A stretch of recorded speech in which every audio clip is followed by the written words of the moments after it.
Hello guys, ഇന്ന് എണീറ്റപ്പോൾ തന്നെ കുറച്ച് ലേറ്റായി. മൊത്തത്തിൽ കയ്യിൽ നിന്ന് പോകുമെന്ന് വിചാരിച്ചിരിക്കുന്നത്. കാരണം നമുക്ക് 2 പ്രോഗ്രാം ഉണ്ട്, ഉച്ചക്കുണ്ട് ഈവനിങ് ഉണ്ട്. എൻ്റെ വായിലാണെങ്കിൽ മൊത്തത്തിൽ പുണ്ണാണ്.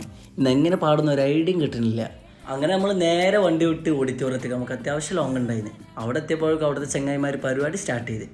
ഞങ്ങളെ കണ്ട ഭാവമൊന്നും അവർക്കില്ല. നിങ്ങൾ മാണിക്ക് പാടിയാൽ മതി എന്നുള്ള മട്ടായിരുന്നു. ഗാലറി ആണെങ്കിൽ ഹൗസ്ഫുൾ ആവാനായി, കുട്ടികൾ ഫുള്ള് മൂഡിൽ. അങ്ങനെ ഞങ്ങൾ വല്ലാണ്ട് പരിപാടി സ്റ്റാർട്ട് ചെയ്തു. ഈ കിടന്ന് തുള്ളണമൊക്കെ ചെക്കൻ്റെ ചങ്ങായിമാരാട്ടാ. ഏത് മൂഡ്? പൊളി മൂഡ്. അങ്ങനെ നമ്മൾ വല്ല പരിപാടി വൈൻഡപ്പ് ചെയ്യാനുള്ള മൂഡിലാണ്. അടുത്ത പ്രോഗ്രാം ഉണ്ടേ, അവിടെ എത്തണം. അങ്ങനെ ഞങ്ങൾ നേരെ വണ്ടി വിട്ട്. ഇവനാണെങ്കിൽ ഒരു കാര്യമില്ലാതെ കിടന്ന് അലറിനെ. എന്തിനാന്ന് ഓനക്കും അറിയില്ല, എക്കും അറിയില്ല. അങ്ങനെ നമ്മൾ അടുത്ത ലൊക്കേഷനിലെത്തി. അവിടെ എത്തിയപ്പോൾ ഫുൾ സെറ്റാണ്, ആരും എത്തിയിട്ടില്ല. അങ്ങനെ നമ്മൾ വല്ല സൗണ്ട് ചെക്ക് ചെയ്താണ് തുടങ്ങാമെന്ന് വിചാരിച്ച് ബിസ്മിൻ ചൊല്ലി തുടങ്ങി. അങ്ങനെ ഒന്ന് മൊത്തത്തിലൊരു കളർഫുൾ ദിവസം തന്നെ ആയിരുന്നിട്ട്. രാവിലെ ഒന്ന് കയ്യിൽ നിന്ന് പോയി എന്ന് വിചാരിച്ച്, പക്ഷെ കുഴപ്പമില്ല, ഫുൾ സെറ്റ് ആയിക്കണം, അടിപൊളിയായി. പിന്നെ പ്രോഗ്രാം കഴിഞ്ഞ് വീട്ടിൽ പോകുമ്പോൾ ഞങ്ങൾക്ക് ഈ ഒരു തുള്ളികളി മസ്റ്റാണ്. അപ്പോൾ ബാക്കി നാളെ കാണാം, ബൈ.